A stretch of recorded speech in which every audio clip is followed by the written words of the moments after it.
यार, तुम फोकट प्रश्न मत पूछो। नहीं फोकट नहीं, ये तो मैं तो वहाँ होकर आया हूँ। क्या घंटा हो गया? कैलाश जी बात ठीक से कीजिए, नहीं शब्दों का चयन ठीक करेंगे। कैलाश जी आप ढंग से बात नहीं कर रहे हैं। नहीं आप, ये क्या शब्द होता है कि घंटा घंटा क्या शब्द होता है? आप, मैं तो जाऊंगा, लहजा इनको सुधारने कहिए। इतने सीनियर मंत्री घंटा घंटा क्या बोलते रहते हैं? बात करने की तमीज नहीं है। हाँ और क्या, तुम मत किया क्या? तो क्या घंटा बोलेंगे? सवाल कर रहे हैं ना हम, वो जवाब दे रहे हैं, आपको क्या हो रहा है? तो घंटा बोलेंगे मुझे? तो क्या करेंगे? हमारे 10 लोग मर गए, हम पूछे नहीं सवाल? क्या पूछा है? बोले हमने गाली दी है क्या? जाओ अपना काम करो।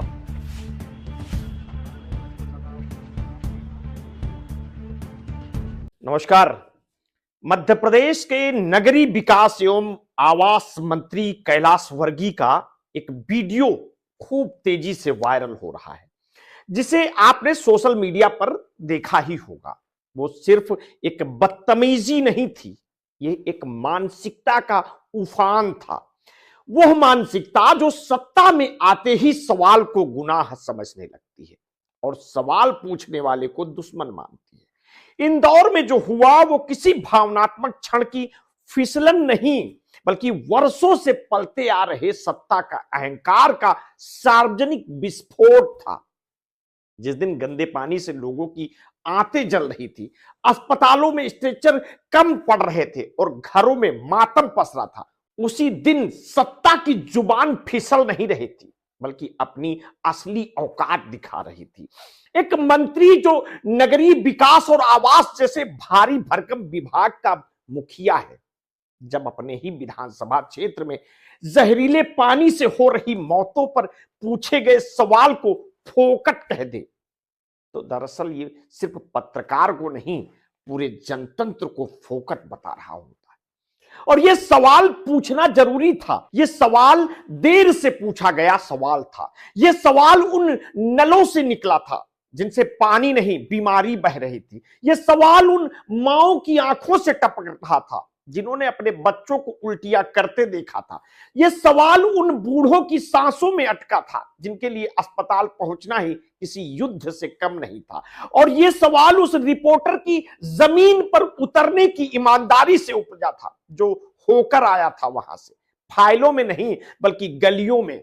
लेकिन सत्ता को जमीन की सच्चाई से हमेशा एलर्जी रही है, क्योंकि जमीन पर सच मिलता है और सच सत्ता के लिए सबसे बड़ा खतरा होता है। फोकट के प्रश्न मत पूछो, ये एक वाक्य नहीं है, ये एक सोच है। ये सोच कहती है कि मंत्री के सामने खड़े होकर सिर्फ वही सवाल पूछे जाएं जो उसके पीठ थपथपाए, जो आंकड़ों को चमकाए, जो प्रेस नोट को दोहराए, जो तस्वीरों में मुस्कान बनाए रखे। लेकिन जो सवाल बदबू मारते पानी, सड़ते सिस्टम और मरते लोगों की ओर इशारा करे, वो सवाल फोकट ही हो जाता है।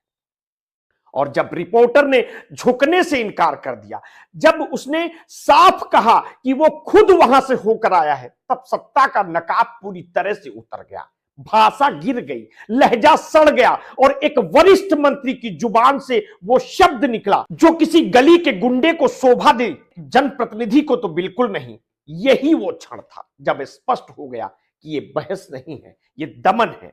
लोकतंत्र में सवाल और सत्ता का रिश्ता हमेशा से तनावपूर्ण रहा है, लेकिन स्वस्थ लोकतंत्र वही है जहां सत्ता सवाल से डरती नहीं बल्कि उससे जवाबदेह बनती है। यहां उल्टा हो रहा है, यहां सत्ता सवाल को अपमान समझती है और अपमान का बदला जुबानी हिंसा से लेती है। आज गाली पत्रकार को दी गई है, कल वही गाली जनता को दी जाएगी, क्योंकि पत्रकार जनता की आवाज होता है। इसके बाद आने वाला माफीनामा वो भी एक रणनीति ही था, सोशल मीडिया पर लिखी गई खेद प्रदर्शनी, जिससे थकान का हवाला मिला, दुख का उल्लेख हुआ, लेकिन उस मानसिकता पर कोई आलोचनात्मकता नहीं थी जिसने सवाल को फोकट बता दिया। ये माफी नहीं थी, ये डैमेज कंट्रोल था, क्योंकि अगर सच में संवेदना होती तो सवाल को उसी वक्त सम्मान मिलता, ना कि बाद में एक पोस्ट। और बार बार ये कहा गया कि हम 2 दिन तक तो सोए नहीं, टीम पूरी लगी रही, जुटी रही, स्थिति सुधार रहे हैं। सवाल ये नहीं है कि आप सोए या नहीं, सवाल ये है कि लोग क्यों मरे। सवाल यह है कि पानी जहरीला कैसे हुआ, सवाल यह है कि सिस्टम ने पहले क्यों नहीं देखा, और सबसे अहम सवाल यह है कि जब इन सवालों को उठाया गया तो जवाब देने के बजाय गुस्सा क्यों आया।